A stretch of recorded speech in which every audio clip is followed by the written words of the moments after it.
వజ్రం మొట్టమొదటిసారి మనం చూసినప్పుడు అది ఏదో ఒక రాయిలాగా ఉంటది, మట్టిలో ఉన్న ఒక రాయిలాగా ఉంటది. బయట వారు చూసినప్పుడు ఇది ఏదో ఒక రాయి అని పడేయచ్చు, దీంట్లో ఏమీ లేదు అని.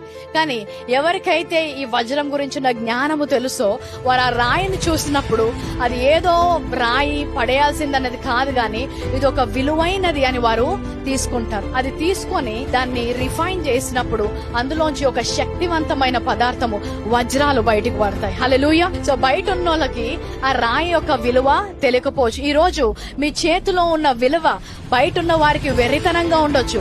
రొట్టేంటి, ద్రాక్షారసం ఏంటి, మనల్ని హేళన చేయొచ్చు. ఎందుకంటే వారికి వెర్రితనంగా ఉంది. మనము నశించబోయే వారము కాదు, గాని రక్షించబడిన వారము గనక ఈ రోజు నీ చేతిలో ఉన్న దాని యొక్క శక్తి, దాని యొక్క విలువ నీకు తెలుసు. ఆమేన్. ఈ లోకానికి వెర్రితనంగా ఉండొచ్చు. ఏంటి ఒట్టి రొట్టె మీకు స్వస్థత వస్తుందా, ఆ జ్యూస్ తాగితే మీకు విజయం వస్తుందా? ఆయన శక్తి మనల్ని తాకుతున్నప్పుడు విరగొట్టబడిన ఆయన శరీరము ద్వారా మన శరీరములో నూతనమైన స్వస్థత, దీర్ఘాయుష్యు, ఆయన చిందించిన రక్తము ద్వారా మనకు విజయం. హల్లెలూయా. సిలువను గూర్చిన వార్త నశించున్న వారికి వెర్రితనముగాను, రక్షింపబడుచున్న మనకు దేవుని శక్తి.